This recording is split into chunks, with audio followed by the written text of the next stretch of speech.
Puis, tu sais, dans notre podcast, on en a plusieurs des jeunes, tu sais, jeunes hommes, jeunes femmes, des jeunes parents aussi. Puis, jusqu'à quel point on peut transmettre ça à nos enfants? Tu sais, si on pouvait apprendre de ça à briser, parce que tu sais, souvent, ça vient de notre enfance, ça peut venir d'une part de notre mère qu'elle nous a transmise. Fait que pour ne pas que ça se reproduise, là, y a-tu des éléments qui reviennent régulièrement qu'on pourrait peut-être faire attention, avoir un petit système d'alarme, là, OK, faut pas que je fasse ça, faut pas que je le traumatise ou.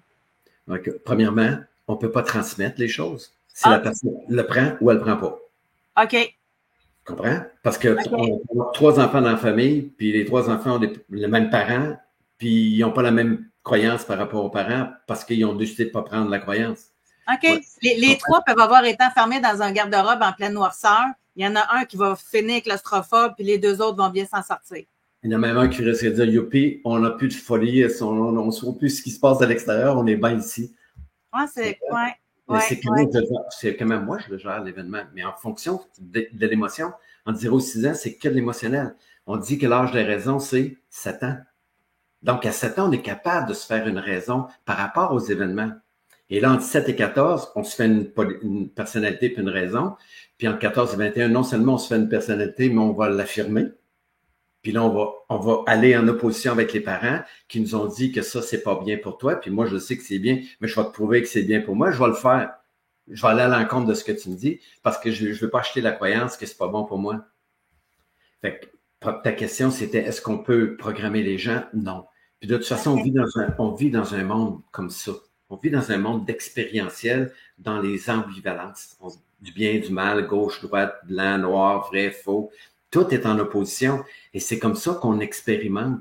Puis dans le milieu, il y a le neutre. Puis c'est moi le neutre. J'ai des expériences plus, puis des expériences moins. Je les branche ensemble, grondées au sol. Ben, ces expériences-là sont ni bien ni mal, sont que des expériences qui font en sorte que je devienne une meilleure version de moi. Mais on veut éliminer nos expériences négatives parce qu'on dit, ah, c'est pas bien. Ben là, c'est comme pousser la poussière en dessous du tapis. Puis inévitablement, le tapis, il va être plein de poussière, puis on va vouloir le régler un jour. Ben, à la limite, moi, je dirais même que nos expériences négatives, moi, je vois ça comme de l'apprentissage. OK, j'ai appris.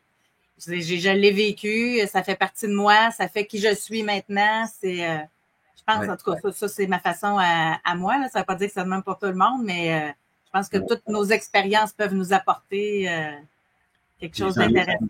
J'en ai vécu des expériences, puis j'ai été capable de dire merci à l'expérience. Ouais. Quand on est capable de dire merci à l'expérience qu'on a vécue, ben, ça ne devient plus un problème, ça devient un acquis. Ça devient une qualité et un don. C'est ça que je fais dans mon quotidien, dans mon travail. J'amène les gens à prendre conscience que ce que tu as vécu, c'est un cadeau. Accepte-le, vis-le, puis intègre-le, puis après ça, ça va devenir ta force. Ma plus grande peur, c'était de parler devant le monde. Aujourd'hui, je donne des conférences, puis je fais des formations sur la communication. Bon, il est où le cadeau? Ben, d'avoir accepté que chez nous, ça parlait pas. Mon père, c'était un anglophone, ma mère, c'est une francophone. Puis quand il parlait, ben, il y avait beaucoup de violence verbale. Fait que moi, j'ai souffert de ça émotionnellement en 0 6 ans de manque de communication. Fait que j'étais toujours entre mon père et ma mère, ce qui a fait que dans ma personnalité, j'étais toujours entre les clients et le fournisseur. Tu comprends? Ce que je reproduisais, c'était pour m'aider à comprendre que j'ai cette position-là. Je fais quoi avec? J'ai décidé de quitter mon emploi pour faire de la formation sur la communication. Et l'émission est presque terminée, George. Puis, ce que je trouve très intéressant, c'est que je trouve qu'avec ton approche, avec l'expérience que tu as été aidé plus d'un millier de personnes à vaincre la peur de l'avion, entre autres choses, mais ça veut dire qu'on peut se déprogrammer. Ça veut dire que c'est pas parce que tu as peur là que tu vas garder cette peur-là toute ta vie, à moins que tu veuilles rester là. Mais si tu veux vaincre cette peur-là, tu peux le faire. Exact. Puis j'ajouterais à ça, José, que les gens me disent, ben là, je le fais parce que c'est une habitude. Dès que tu es conscient, c'est plus une habitude, c'est un choix. Oui. Mais ça aussi, hein, il reste encore une petite minute ou deux, là, mais ça aussi, qu'est-ce qui fait qu'il y a des gens qui restent là-dedans? C'est-tu la peur de l'inconnu? C'est Il y a un bénéfice. Il y a un bénéfice. Puis des fois, le bénéfice est petit, mais au moins, j'ai ça. Je dis aux gens, ben, t'es mieux de partir dans le désert du Sahara avec une bouteille d'eau puis une canne de poivre que de partir avec rien. Mais tu survivras pas longtemps avec une bouteille d'eau et une canne de poivre, mais au moins, tu as ça. Donc, les gens restent avec ces bénéfices. C'est la motivation. je choisis ce que je crois qui est le plus bénéfique pour moi et j'évite la douleur. Donc, on fait des fois des choix qui font que c'est pas logique.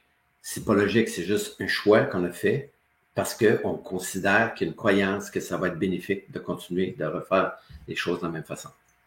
Tu sais, quand il me vient un exemple en tête que j'ai déjà entendu, puis on dirait que je fais le lien pour cette personne-là, là, mais exemple que enfant, c'est une enfant qui n'avait pas beaucoup d'attention, mais quand elle avait peur de telle affaire, c'était le seul moment que sa mère allait la chercher, puis elle disait ben non, ben non, ben non. Ça n'est un bénéfice d'aller chercher l'attention, d'aller chercher le réconfort. Fait que donc, c'est de faire l'exercice, tu sais, d'essayer de revenir puis de comprendre la source, puis déjà, ça va être un bon point de départ. Pour tu fais un point par rapport aux entreprises, j'explique les 4 types de personnalités, puis j'ai chacun de ces personnalités-là, ben, ils ont un bénéfice d'être comme ça. Puis tant que tu enlèves le bénéfice, ben, ils n'ont plus de raison d'être comme ça, il faut qu'ils changent.